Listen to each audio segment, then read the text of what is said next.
Good afternoon, all of you. Welcome to this session of editorial discussion from the Hindu. आज का ये discussion थोड़ा special है. Special इसीलिए कि ये मेरा आपके साथ 25th डिस्कशन है. मुझे याद है 11 अप्रैल को मैंने इसका इंट्रोडक्शन दिया था और मैंने वादा किया था कि डेली बेसिस पे मैं ये डिस्कशन आपके साथ करूँगा.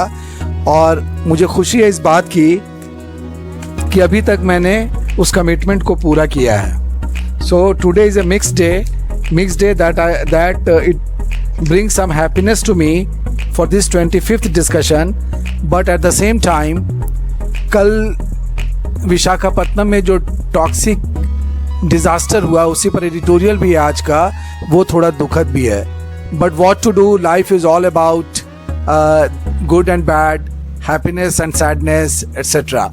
तो आज हम लोग करते हैं जो एडिटोरियल टॉक्सिक डिज़ास्टर है द हिंदू का, उसका डिस्कशन. लेकिन डिस्कशन करने के पहले उन वर्ड्स को रिकैपिचुलेट करेंगे जो पहले के एडिटोरियल्स में डिस्कस किया जा चुका है. वो वर्ड्स हैं पैरामाउंट मीन्स बहुत प्रमुख, वेरी इंपॉर्टेंट. एग्जिट मीन्स निकास या निकलना. यहाँ पे दोनों वर्ड आया है, SITE भी आया है और CITE भी आया है. SITE का मतलब होता है स्थल, जैसे कंस्ट्रक्शन साइट, निर्माण स्थल, एक्सीडेंट साइट, दुर्घटना स्थल. और CITE ये वर्ब है, इसका मतलब होता है देना, उदाहरण देना या कारण देना. वहाँ पे हम लोग वर्ड यूज़ करते हैं CITE. Next word is lay down. Lay down हम लोगों ने कल डिस्कस किया है, किसी चीज़ को नीचे रखना या किसी कानून को बताना या स्थापित करना, उसके लिए हम लोग वर्ड यूज़ करते हैं lay down. Next is characterized. Characterize means होता है निरूपित करना, जैसे summer season is characterized by heat, वहाँ पे हम लोग इस वर्ड को यूज़ करते हैं. Next is render. रेंडर का एक मतलब होता है देना. क्या देना? सर्विस देना. Service is rendered. और दूसरा मीनिंग होता है जैसे the floods rendered them homeless. बाढ़ जो आई उसके वजह से वो लोग बेघर हो गए. बना देने के लिए या छोड़ देने के लिए भी वर्ड होता है render. Next word is symptom. Symptom means लक्षण. एक और वर्ड है कॉम्पेंसेशन. कॉम्पेंसेशन मीन्स मुआवजा. और एक्सेस. एक्सेस मीन्स पहुंच या रास्ता, या पहुंचना भी होता है अगर हम वर्ब के रूप में यूज करते हैं तब. Now we discuss the words from today's editorial. First word is toxic. Toxic means जहरीला. Then disaster. डिजास्टर मीन्स आपदा, वी नो, बट इसके लिए एक और वर्ड यूज़ किया जाता है त्रासदी. जैसे भोपाल का भी जो गैस लीक हुआ था तो वो एक त्रासदी थी. Next is leak. Leak means रिसाव, रिमाइंडर. हिंदी वर्ड इसके लिए है अनुस्मारक, या सिंपल अगर हम बोलें तो याद दिलाने वाला. शॉक, झटका. कोप विथ एक फ्रेज है, सामना करना. It is difficult to cope with the heat of Patna. Prolonged means लंबा. हिजार्डस खतरनाक या जोखिम से भरा हुआ. स्वीप थ्रू एक फ्रेज है, तेजी से गुजरना या निकल जाना, उसके लिए हम लोग यूज़ करते हैं स्वीप थ्रू. हैबिटेशंस मीन्स निवास या रहने की जगह. लोकेटेड स्थित. फ्ली भाग जाना. हॉरिफिक मीन्स भीषण या भयावह. हॉरर से बना हुआ वर्ड है horrific. Next ditch. Ditch means गड्ढा, उसी का प्लूरल है डिचेस. अनकॉन्शियस बेहोश. विक्टिम शिकार. रिज्यूम मीन्स फिर से शुरू करना. नॉर्म्स मीन्स मानदंड या नियम. लीड टू भी एक फ्रेज है, और ले जाना.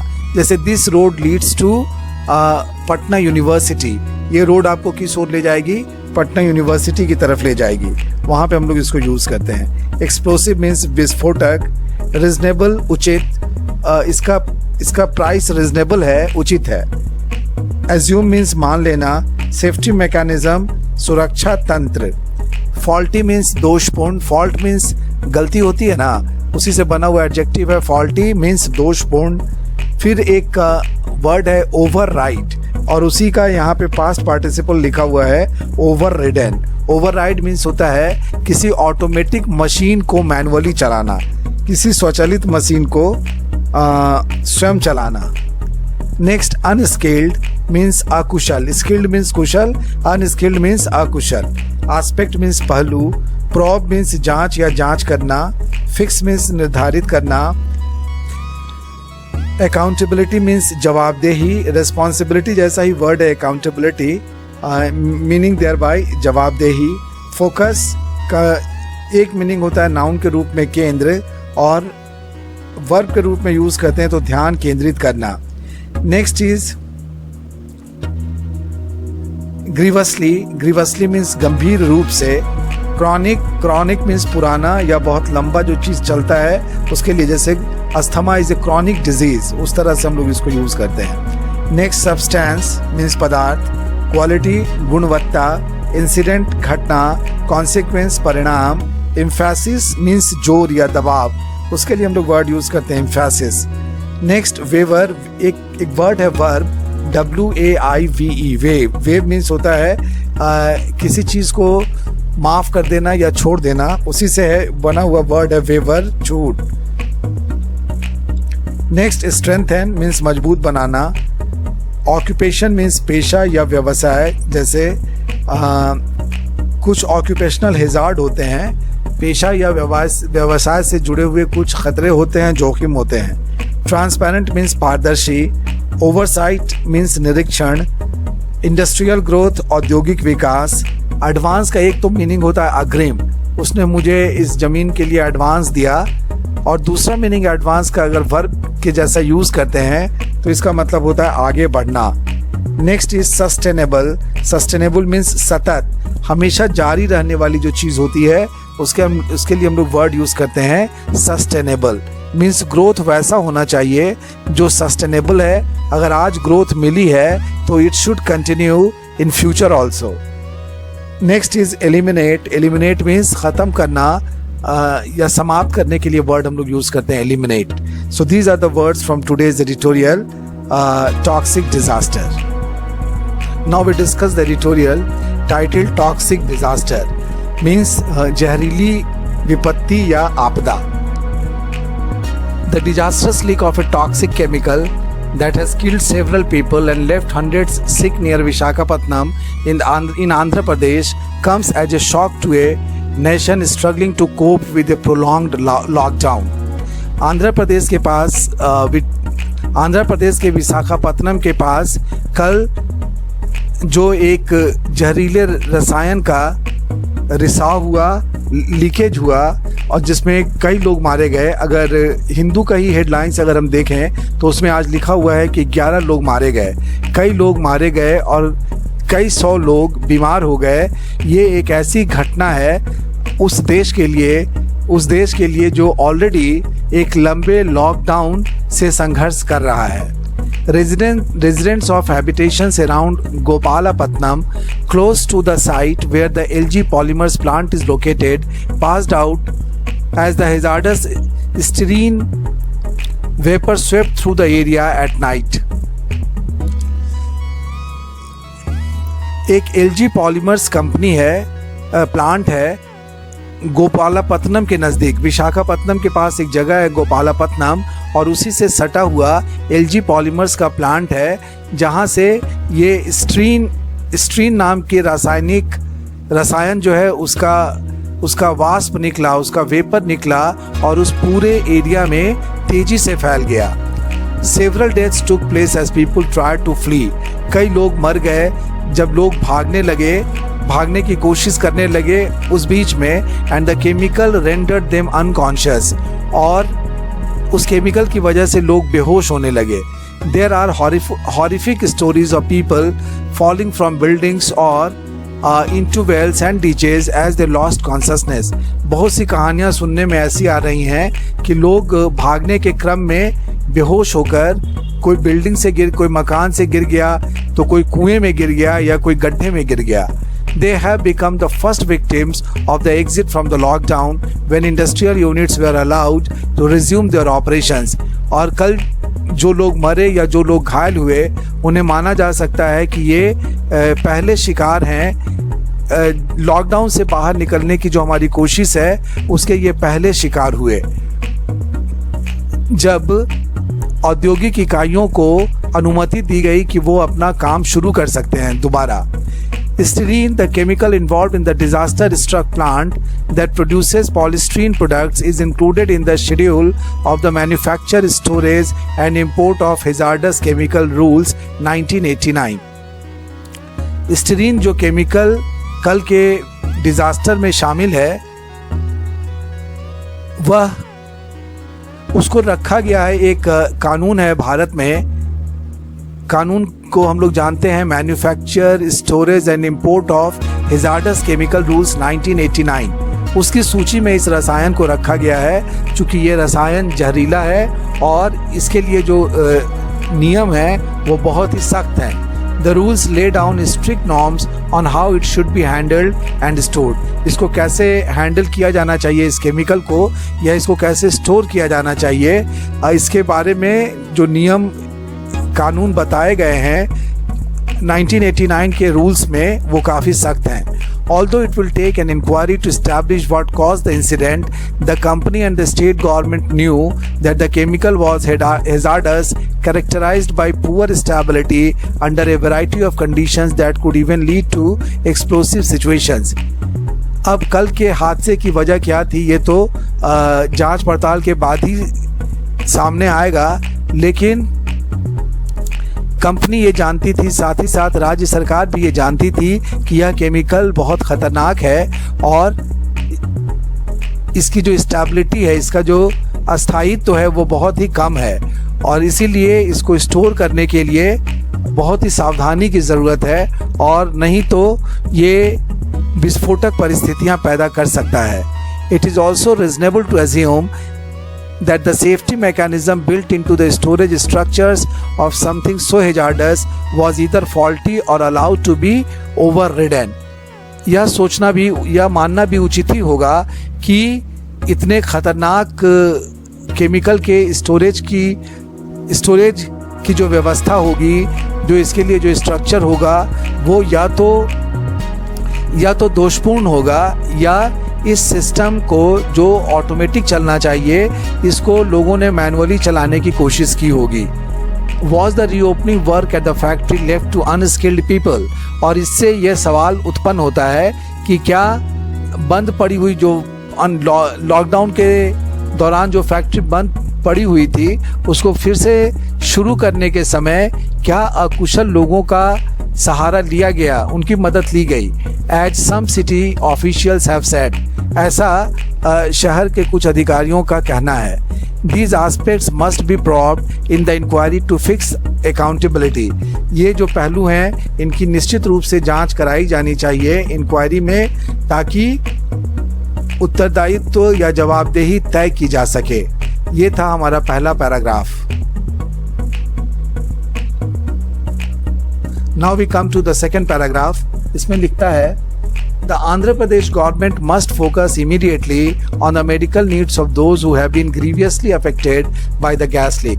आंध्र प्रदेश सरकार के सामने अभी पहली प्राथमिकता होनी चाहिए कि सरकार को अपना पूरा ध्यान तुरंत केंद्रित करना चाहिए इस हादसे के में गंभीर रूप से जो लोग शिकार हुए हैं उनके चिकित्सकीय आवश्यकताओं की पूर्ति जरूर से जरूर और जल्दी से जल्दी होनी चाहिए। Which has inevitably led to comparisons with the 1984 Bhopal gas disaster. और ये जो कल हादसा हुआ अनिवार्य रूप से हम लोग इसकी तुलना कर सकते हैं जो भोपाल में 1984 में गैस रिसाव की घटना घटी थी उससे। As a harmful chemical, styrene could have chronic effects beyond the immediate symptoms।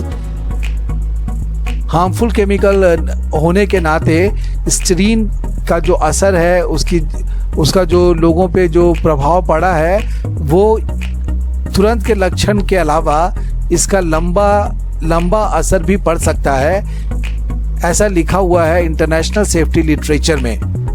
अंतर्राष्ट्रीय स्तर पर जो सुरक्षा से संबंधित साहित्य निकलते हैं उसमें ऐसा कहा गया है कि it as a substance that may cause cancer. ये एक ऐसा पदार्थ है जिससे कैंसर भी हो सकता है. There is thus no safe limit for exposure to it. और इसीलिए इसके सामने एक्सपोजर मतलब इसका आमना सामना होना, इसके लिए कोई भी सीमा सुरक्षित नहीं है. Solatium payments and compensation for the victims and families are important. मुआवजा का भुगतान और जो भी क्षतिपूर्ति होगी शिकारी जो लोग शिकार हुए इसके या उनकी फैमिली को तुरंत दिया जाना ज़रूरी है. But so is access to the highest quality of health care for the victims. साथ ही साथ सर्वश्रेष्ठ गुणवत्ता वाली स्वास्थ्य सेवाएं भी इन लोगों को उपलब्ध कराई जाएं. What happened in गोपालपत्तनम is also a warning for industries across India. गोपालपत्तनम में जो दुर्घटना घटी वो एक तरह से चेतावनी है सभी उद्योगों के लिए, भारत के सभी उद्योगों के लिए ये एक चेतावनी है. Although some may see the incident as a consequence of the lockdown. हालांकि कुछ लोग मानते हैं कि ये जो घटना घटी ये लॉकडाउन का प्रतिफल है, लॉकडाउन का नतीजा है. The states have the authority under the central government's orders to exempt process industries. हालांकि राज्यों को ये अधिकार मिला हुआ है केंद्र सरकार के आदेश में कि अगर वो चाहें तो प्रोसेस इंडस्ट्रीज को बंद होने से छूट दे सकते हैं या लॉकडाउन से छूट दे सकते हैं. It needs no special emphasis that safety of industrial chemicals requires continuous watch.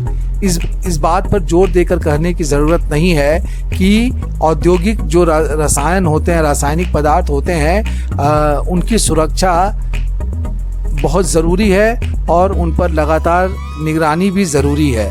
With no scope for waivers. और इसमें कोई छूट नहीं दी जा सकती. अगर ध्यान रखना है, वॉच रखना है तो इट शुड बी कंटिन्यूअस. इसमें कोई रिलैक्सेशन नहीं होना चाहिए. As India aims for a wider manufacturing base.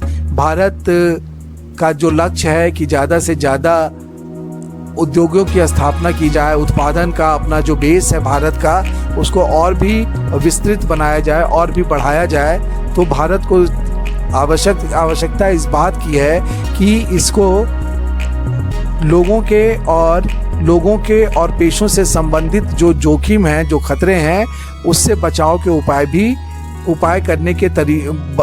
के तरीकों को और भी मजबूत बनाना पड़ेगा. ये समय की मांग है. Transparent oversight is not a hurdle to industrial growth.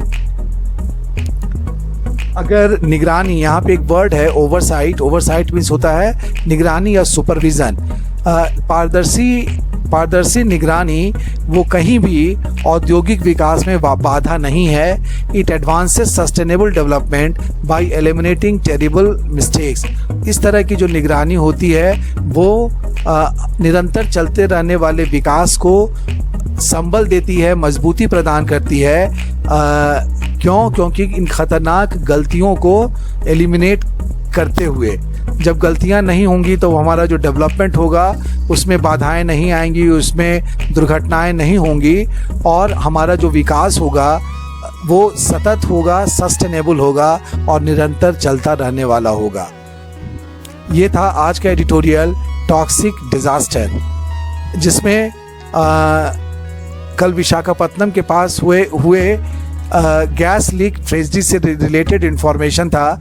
जैसा कि इसमें बात कही गई थी बीच में, आज न्यूज़ में भी इसको कंफर्म किया गया कि जो स्टीरीन केमिकल जो सब्सटेंस है उसको 20 डिग्री सेल्सियस से नीचे रखना ज़रूरी है और अगर इसका टेम्परेचर उससे ऊपर जाता है तो इसकी स्टेबिलिटी ख़त्म हो जाती है और ये एक्सप्लोड भी कर सकता है.